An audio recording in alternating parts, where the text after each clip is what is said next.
Ladies and gentlemen, I do not know you know what, about boxing. The Roger Mayweather quote inserted in the comments here, guys. I was completely wrong when it came to this prediction. And not only that, but I actually said in the title of my pre-fight video, there is no way Joseph Parker is outboxing Deontay Wilder. And I said, stop thinking he has any chance of winning this fight.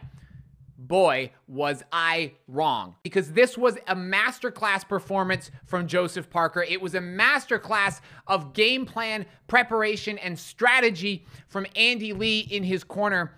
And maybe it's just because I'm hyped up and I'm all excited from the fight and I was streaming for 8.5 hours and I'm all juiced up on caffeine. But guys, Andy Lee needs to have consideration, in my opinion, at least if not for trainer of the year, then for performance of the year by a trainer, because he said in the build-up to this fight that they had a good game plan and the key was just going to be executing it in the ring. And boy, did they do that. See, when I made my pre-fight video, the reason why I thought Andy Lee and Joseph Parker had very little chance of winning here was because of the fact I thought that it was going to be extremely difficult for Joseph Parker to remain on the outside and actually avoid getting hit by Deontay for 12 rounds, okay? And so when I saw in the pre-fight week festivities that Parker had actually come in even lighter and he looked lean and in shape, that confirmed my suspicion that they were going to go for an outside fighting game plan.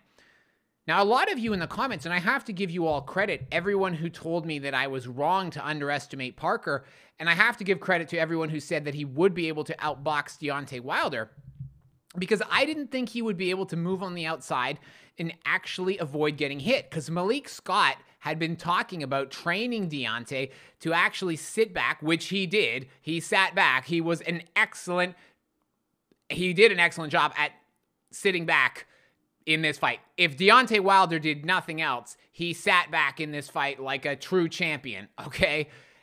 But the thing is, he never got the second part of that game plan, which was actually being able to hit the right hand when Parker came in close. And if anything, okay, he also could have used his uppercut, something that Devin Haney does very effectively. He uses the uppercut when his opponents come lunging in and they actually get inside of his jab. Well, guess what? Andy Lee gave Joseph Parker a very good game plan, because when he would actually reach in, he would drop his head very low, and he was able to get into the clinch very quickly. So Wilder couldn't get his shots off. But the thing is, there wasn't any adaptation in the Wilder corner to that game plan, because when Parker was coming in with his head down, okay, that in theory should have opened him up to being able to be hit with the uppercut as he was coming forward. But I don't think Wilder threw more than a couple of uppercuts in this entire fight. So number one, you had a masterclass performance in game planning from Andy Lee. Number two, in the corner itself, you had Andy Lee, as someone pointed out in my comments very astutely during my live stream, Andy Lee was giving very clear, very simple instructions. They weren't getting carried away. It was an excellent job of cornering the fight. And what it meant was Wilder had no chance really to actually use his very simple but effective game plan, number one, which was to sit on the back foot and basically find the range with the jab, come over the top with the right hand, bang, bang, end the fight like that. Number one. But number two, Malik Scott has to take some of the blame here as well, because they didn't adapt to what Joseph Parker was doing. The game plan stayed the same from Wilder from the first bell to the last bell. The whole time, it was almost a Charlo against Canelo-esque performance, and he didn't seem like he wanted to be there. Now, I have to touch quickly on the post-fight interview as well, because Wilder in that, he came across like he was almost contemplating retirement at this point. He seemed too happy and too satisfied, and people criticized Anthony Joshua after the Usyk fight, right? That he was congratulating Usyk, and they said it's not good that he's not more upset to have lost the fight. He should be angry. He shouldn't be going in there and talking to his opponent and having donuts with him or burgers or whatever they were doing. Well, the reality is Deontay Wilder was like that here. He was not as upset as I expected him to be after losing this. And I do think it's not out of the question that Deontay Wilder retires. Now, it's too early to say because we don't know what opportunities he's going to have. We don't know, what's going to happen in the future. It's too early to say.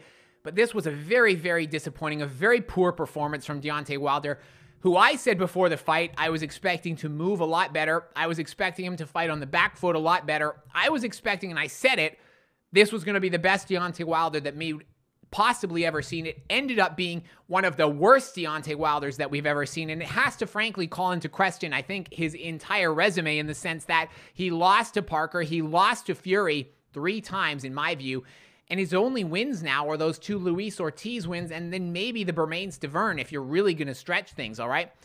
So Tyson Fury, his performances against Wilder, I think, are also looking a little bit more suspect here, but the one caveat I will say with that, Fury was the one who first really exposed Wilder, so we'll never know how Joseph Parker would have done if Wilder hadn't have had those back-to-back losses and then the inactivity. But the bottom line, this was a super, super impressive performance from Joseph Parker, from Andy Lee. I got this one completely wrong. To all of you guys who called this one right, who said Parker would win, who said Andy Lee and Joseph Parker were going to get this done on the outside, you guys all deserve a big round of applause. So that's my thoughts, guys. Feel free to light me up in the comments. You know I called this one for Wilder. I was very emphatic. I got it wrong. Let me know, guys, what you thought of this fight. It was a super impressive performance. I will catch you in the next video.